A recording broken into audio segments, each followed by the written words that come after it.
Kidlat News Updates. Mga balita ngayon, 48 loose firearms isinuko sa South UP Maguindanao del Sur.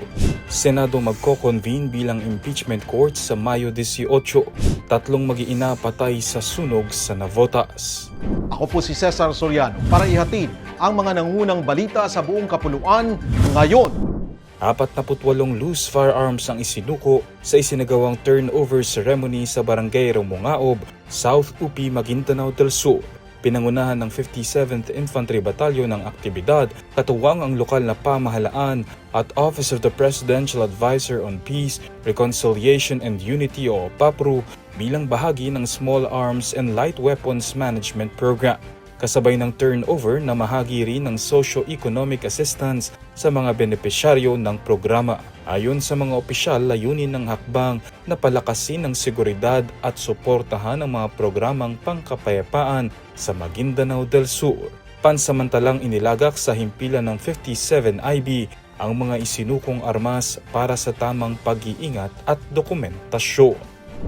Magko-convene bilang impeachment court ang Senado sa Lunes, Mayo 18 para sa nalalapit na paglilitis kay Vice President Sara Duterte.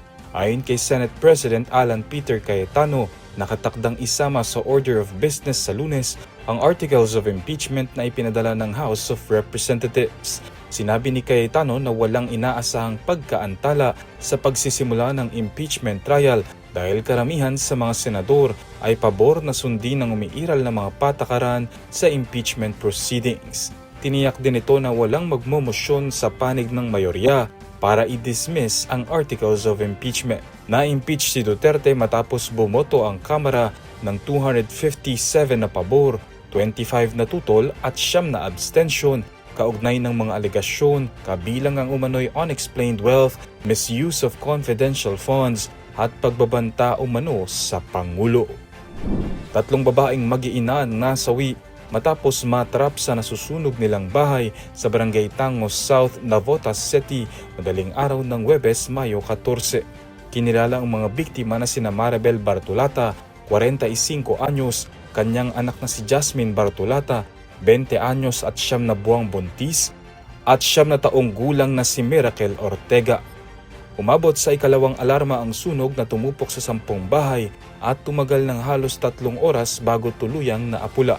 Ayon sa Bureau of Fire Protection, nahirapan ang mga rumespondeng bumbero dahil sa dikit-dikit at makikitid na eskinitas sa lugar.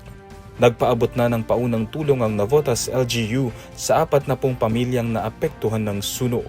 Patuloy namang iniimbestigahan ng mga otoridad ang sanhi ng sunog at kabuuang halagaan ng pinsala.